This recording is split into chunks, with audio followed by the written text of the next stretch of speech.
салому дуруди бе поён ба кулли мухлисони барномаи фат аз даври даҳуми чемпионати тоҷикистон оид ба футбол миёни дастаҳои лига якум ҳарф мезанем. бо мо бошед. даври даҳуми чемпионати тоҷикистон оид ба футбол миёни дастаҳои лига якум хеле ҷаззоб сурат гирифт, чун дастаҳо бо паси сар шудани чанд даври рақобатҳо ҳамакнун барои мавқеи хубро ишғол кардан ба рақобатҳо ҷиддӣ муносибат мекунанд. яке аз дастаҳое ки дар ҷадвали чемпионат хеле аҳволи бад дорад ин дастаи ваҳдати шаҳри ваҳдат мебошад. онҳо ҳоло дар мавқеи даҳуми ҷадвал қарор доранд ва дар даври мазкур низ яке аз мушкилтарин рақобатҳои худро баргузор карданд. ҳарифи навбатии дастаи шаҳри ваҳдат ин равшани зафаробод аст ки воқеан аз рӯи мавқеъгирӣ дар ҷадвал 6 қадам аз ваҳдат боло меистад. аз ин рӯ равшан барои аз чоргона набаромадан тамоми нерӯи худро сарф мекарду ваҳдат бошад ба хонаи аутсайдерҳо нарафтан кӯшиш мекард.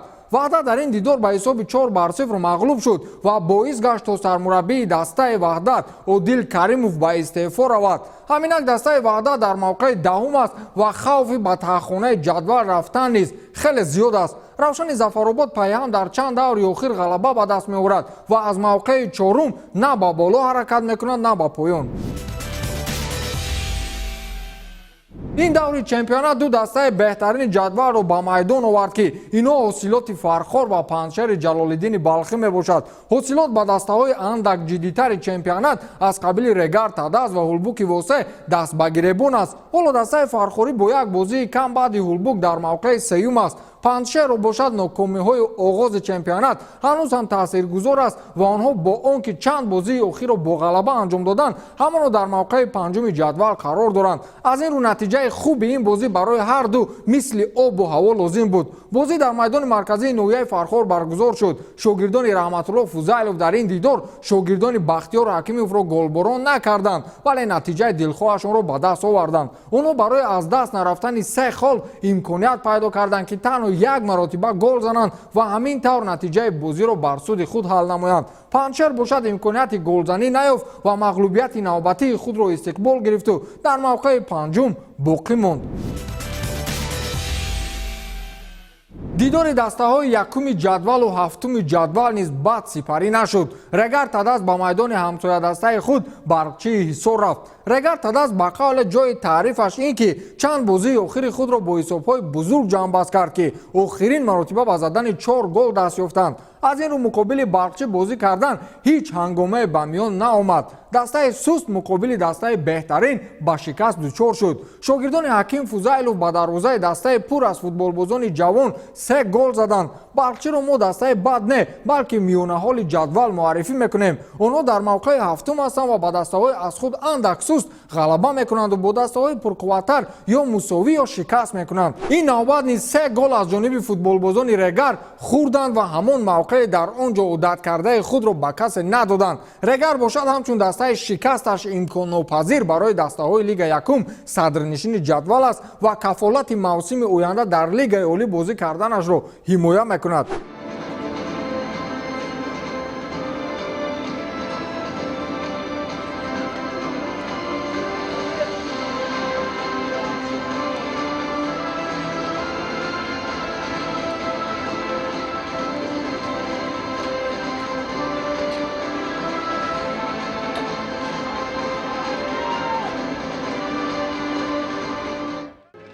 дар доираи бозиҳои даври даҳуми чемпионати тоҷикистон миёни дастаҳои лигаи якум садрнишини ҷадвали умумии ин мусобиқа тими футболи Регар Тадази шаҳри Турсунзода бо дастаи Барқчии шаҳри Ҳисор майдондорӣ кард.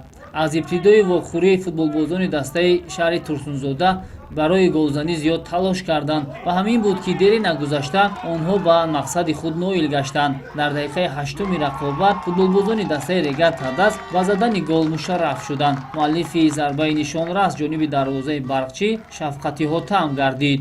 баъд аз ҳисоб боз шудан низ футболбозони дастаи Регар Тадас ба хатти ҳуҷум бештар таваҷҷӯҳ зоҳир карданд ва дар дақиқаи 19 рақобат ҳисобро 2-0 сохтанд. голи дуюми дастаи Регар Тадазро бошад Бобомуродов Акбар марбути номи худ гардонид. бо 2 голи беҷавоби футболбозони шаҳри Турсунзода қисмати аввали вохӯрӣ низ ба анҷом расид. дар пайти дуюми дидор мухлисон шоҳиди задани 1 гол шуданд ки он ҳам боз аз ҷониби футболбозони дастаи Регар Тадаз ба қайд гирифта шуд. Шеҳрзод Маҳмадиёв дар дақиқаи 53 рақобат аз як вазъияти мусоиди голзанӣ истифода карду ҳисобро 3-0 сохт. месазад қайд намуд ки футболбозони дастаи барқчӣ низ тӯли 90 дақиқа барои рахна кардани хатти дарвозаи рақибон мубориза бурданд, аммо барои футболбозони ин тим имкон даст надод то хатти дарвозаи Регар Тадазро рахна созанд. ҳамин тавр бозии тимҳои футболи барқчӣ ва Регар Тадаз бо ҳисоби 3-0 ба суди тими футболи шаҳри Турсунзода ба анҷом расид.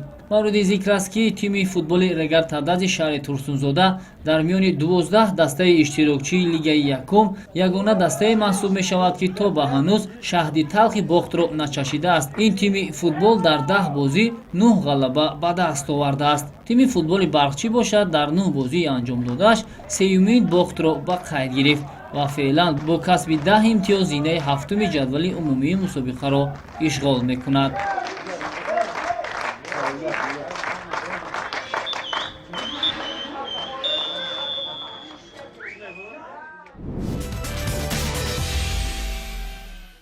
моҳиро таъриф кардем, аммо ба қавли худамон чашм гирифт. натиҷаҳои охири ин даста моро мутмаин мекард ки моҳири ёвон ҳамакнун рӯ ба бедорӣ ниҳодааст ва дастаҳои аз худ камтар пурқувваттарро имкони шикаст додан пайдо кардааст. масалан муқобили Сарой Камар дар ин давр ба худ гуфтам ки моҳир ғалаба мекунад, аммо натиҷаи дидор ба нафи гумонҳои ман ҳал нашуд. Сарой Камари 5 дар майдони худ имконияти 4 маротиба рахна кардани дарвозаи ҳарифро пайдо кард ва ин имкониятҳо самаронок истифода шуданд. моҳир дар ин рақобат дастаеро мемонд ки танҳо барои зиёд гол нахӯрдан кӯшиш мекарданд.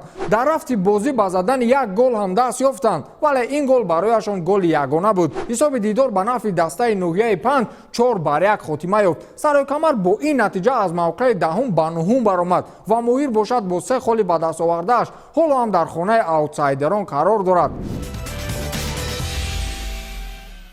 ҳулбук ҳамчун яке аз дастаҳои пурқуввати чемпионат ва маскангирифтаи хонаи 2 ҷадвали мусобиқа пурра ва бо кафолат барои шикасти дастаи Исфара рафт. муқобили Исфараву моҳир ҳеҷ дастаи мӯъҷиза интизор намешавад, фақат қафолати ғолибият медиҳӣ бас. ҳамин тавр гумонам дастаи ҳулбук бе ягон таваккалкорӣ ва кӯшиши зиёдатӣ ба дарвозаи дастаи Исфарагӣ 4 голи беҷавоб зад. дар 9 даври чемпионат дастаи Исфара 9 маротиба ба шикаст дучор гардид. аз ин рӯ онҳо умеди ба лигаи олӣ баромадан чӣ ки ҳатто дар лигаи якум боқӣ монданро аз даст доданд. ҳулбук бошад мавқеи дуюми ҷадвалро ба он хотир аз даст намедиҳад ки ҳосилот нисбати ӯ як бозӣ камтар дорад. агар ҳосилот бозии мавқуфгузоштаашро бо ғалаба ба поён расонад, пас ҳулбук боз ба мавқеи сеюм бармегардад. агар на, дастаи фархорӣ мавқеашро аз даст доданӣ нест. ҳаминак рақобатҳо гармтар мешаванд.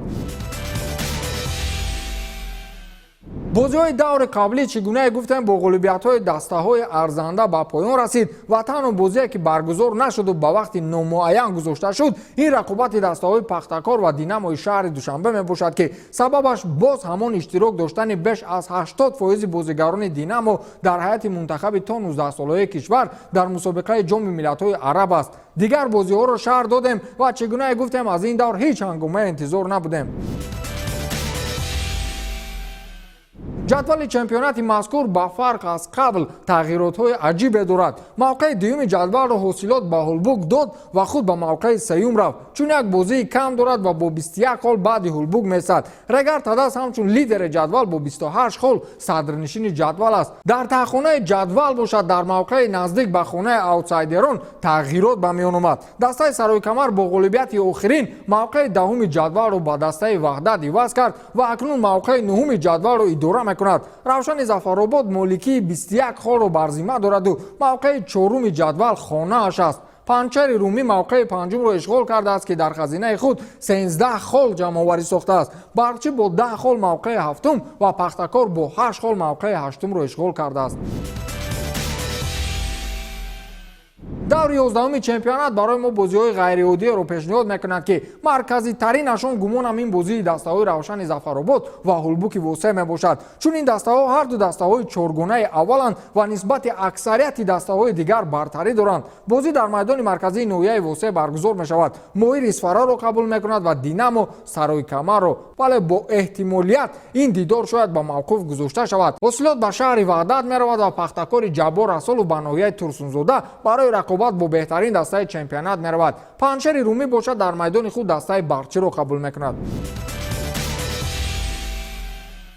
рӯйхати нишонзанҳои чемпионат ин навбат он қадар тағйирот надорад. далер шарифов футболбози дастаи пахтакор бо 10 голи задааш ҳоло ҳам лидерии рӯйхатро бар ӯҳда дорад ва баъди ӯ футболбози регар шавкати отам бо 8 гол меистад. гурез аслонов аз ҳулбук, зиёиддин фузайлов ва бахтиёр зарипов аз равшани зафаробод 6 голӣ доранд ва мавқеъҳои 3, 4 ва 5-ро ишғол намуданд. футболбозони дастаҳои дигар аз қабили зарҳалшо акрамов аз ҳулбук ва шерзод маҳмадиев аз регар тадаст ба задани 5 голӣ даст ёфтанд ва мавқеъҳои дигарро пур мекунанд.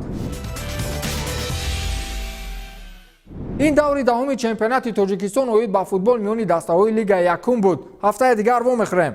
хайр.